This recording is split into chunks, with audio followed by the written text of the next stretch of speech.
Jæja, góðan daginn, fagra fólk, við erum mætti henni enn eitt fræðsluvídeóið hjá Rúnar Benna, já. En hvað erum við í dag, Kenny? Við erum með Leinigest sem bak við myndavélina. Hver ertu? Ég heiti Gísli Ísar. Ég að kynna spurningarnar. Hann að lesa spurningarnar, hann lestrarhestur og tökumaður. Hann að gera 20 í einu sem erfitt, en... Og mogger. Hann getur gert það, já. Við bara ekki byrja með fyrstu spurningu. Spurning nr. 1. Hverjir eru helstu félagslegu áhrifþættirnir í 8 almennings við afbrot? Góð spurning, mjög góð spurning. Já. Óttinn, númer kannski 1, 2 og 3 félagslegu þættirnir þar er kyn. Já. Því þær eru náttúrulega, eins og þeir bara sannaði, þær eru meira veikburða en kallar og margir kallar nýta sér það, já, sem er mjög sorglegt. Og síðan er það líka sjálfsögð búseta. Það er náttúrulega... Hvort því fátæk eða ríka hverfi, síðan er það náttúrulega líka að aldur hefur líka eitthvað að spila inn í, sko. Það spila pínu inn í aldur. Það er einhvern veginn eins og þegar maður er eldri hefur maður meiri ótta fyrir að verða fyrir afbroti. Kannski getur það tengst lífsreynslu, hafa séð meira í lífið, vita alveg hvernig fólk getur að hafa sér. Og líka að sjálfsögða menningarlegi þátturinn í hvaða landi þetta er, sko. Það er náttúrulega allt annað að vera á Íslandi en kannski Þýskalandi eða Svíþjóð. Eða Bandaríkjunum. Sko, þetta spila mikið inn í menningi líka, en þetta er þessi 4 key faktorar. Og síðast en ekki síst eða menntun. Það er samkvæmt greininni hjá þeim, þá voru menntað fólk sem er minna hrætt. Og oft er menntað fólk þá fjárhagslega stabílera en fólk sem er ómenntað. Það er bara vísindalega sannað, eða bara ekkert vísindalega, það er bara sannað. Þannig já. Spurning nr. 2. Spurning 2. Hvernig hefur ótti við afbrot þróast síðan 1989? Hér erum við mjög afbragð súrrit sem 2 háskólamenntaðir nemar vorum að taka átt í rannsókn og hér sjáu þið að þú veist, þetta er, hérna sjáu árin sko og hérna er mjög öruggur, frekar örugt, frekar óörugg eða mjög óörugg. Og maður sér í nýjasta rannsóknin sem er frá 2011 þá sjáum við hérna mjög öruggur, hefur aðeins farið lækkandi, dvínandi og frekar öruggur, svona bara svona allt í lagi, það hefur farið mjög upp, þannig að það eru flestir sem eru í þeim dúr, sko, það verður svona alveg frekar öruggi. En við sjáum þetta bara, sko, þetta hefur lítið breyst í gegnum tíðina, sko, en frá 89 til 2011, sko, þetta hefur í voða lítið, sko, bara, við sjáum eitthvað stóra breytingar, nefnum bara kannski hérna 2 skipti, en síðan er þetta bara mjög stabílt, sko. Þannig já, á Íslanda þannig já. Þetta hefur þróast svona frá árinu 1989. En náttúrulega er nýjasta könnunin frá 2011, þannig að það er 14 ár síðan þá. Það hefur örugglega margt breyst síðan þá. Já, því miður. Ég held að það far að vera mjög óöruggur fyrir sífellt hækkandi. Ef við myndum taka könnun í dag, sko. Í dag. Það sem við myndum halda, sko, en við vitum það ekki. Við hlökkum bara til að sjá könnunina. Spurning 3. Hvaða þættir hafa mest áhrif á ótta við afbrot? Búseta, aldur og svo framvegis? Og hvernig er tölfræðin á bak við þau svör? Við fórum alltaf svolítið yfir það í fyrstu spurninginni, hvað hafi áhrif, en á Íslandi er það mjög mikið búsetar, eins og við sjáum þessu súluriti. Hérna sjáum við karl á miðjumaldri sem býr út á landi, sem sagt. Og síðan kemur kona á miðjumaldri út á landi og með þess að karlinn á höfuðborgarsvæðinu, hann óttast meira afbrot en konan út á landi.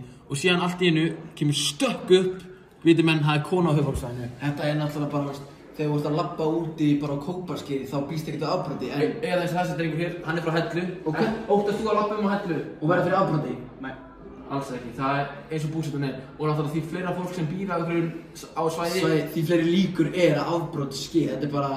Þetta er bara common knowledge, ef við erum að sletta. En já, svo hann býr á Hellu, hefur eitthvað óttast þar í? Nei, ekki einu sinni. Þannig já, þetta fer bara eftir fjölda íbúa á landsvæðinu. Já, og síðan getur líka, þetta súlurit getur sagt það sama menntun, það sem eru hátt menntaðir eða kannski kláruðu bara grunnskólapróf. Grunnskólapróf er kannski hérna og sem eru hátt menntaðir upp og þetta er bara þannig. Og líka með, já. Takk fyrir okkur. Spurning 4. Hverjir eru helstu ástæður af hverju konur óttast afbrot meira en karlar? Sko, okkar kenning er svo sko að þetta er bara hvernig uppeldið og hvernig samfélagið og bara félagsleg gildi hugsa utan konur. Þeim er kennt frá ungum aldri, bara frá stelpuböld, að varast á strákum. Og bara öllum hættum sem geta verið. Miklu meira en er sagt að stráka. Það er bara að stráka, já, verður bara harður og svoleiðis, en svona stelpur passið ykkur. Já, það er kannski innbyggt bara í, kerfið hjá þeim, að passa sig að vera varkarari. Þetta hefur alltaf, strákar eru alltaf líkamlega sterkari, það er bara Það bara svo það bara XX-kromosóm og XY-kromosóm. Já, og þetta kannski sérstaklega við þegar farið til útlanda. Þá oft haft miklu meiri áhyggjur af konum en körlum. Já, ungum stelpum og... Út af það stelpur og konur verða náttúrulega miklu meira fyrir kynferðislegu ofbeldi. Þannig já, það kannski einn stór partur af þessu líka af hverju það óttast meira að verða fyrir afbroti. Þótt að sé þveröfugt, því að það að sjálfsögðu ungir karlar sem verða fyrir mestu afbrotunum, til dæmis morðum, glæpum, ofbeldisglæpum og svoleiðis. Já, alls kyns. Spurning 5. Hvernig hefur öryggi á Íslandi mælst?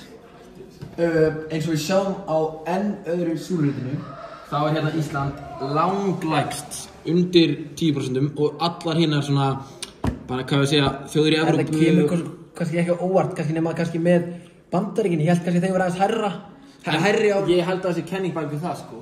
Það ákveðið öryggi, það Bandaríkjamenn eiga mjög mikið af byssum og það kannski líður eins og það geta vendað sjálf sig. Varið sig betur. Varið sig.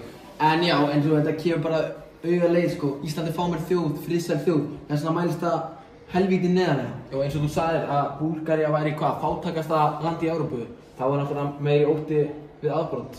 Því fátækara sem þjóðin þannig já. Spurning 6. Óttist þið, drengir, afbrot í ykkar lífi? Sko, þannig að ég óttast ekki afbrot á Kornvöllum sem ég bý á.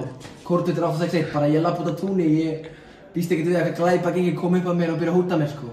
En þrátt fyrir það, þá maður alltaf kannski smá varkár þegar maður fer niður í bæ. Maður les fyrirsagnir og sér hvað gerist niður í bæ ef maður að skemmta sér. Það alltaf ástæða fyrir því að kallað eða kölluð borg óttans. Það ákveðin ótti sem felur sig í þessari borg. En hvað við þig, Ari?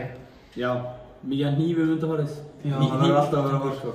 Eins og það var einn drengur sem ég frétt af, hann lenti í slag niður í bæ. Komu hópur af mönnum sem ríðast á hann, síðan lá hann bara í valnum eftir, síðan sá einhver vegfarandi þetta, kom upp að honum, alltaf hjálpa honum. Þá hélt hann að það væri einn af þeim og kom bara með hníf og stakk hann.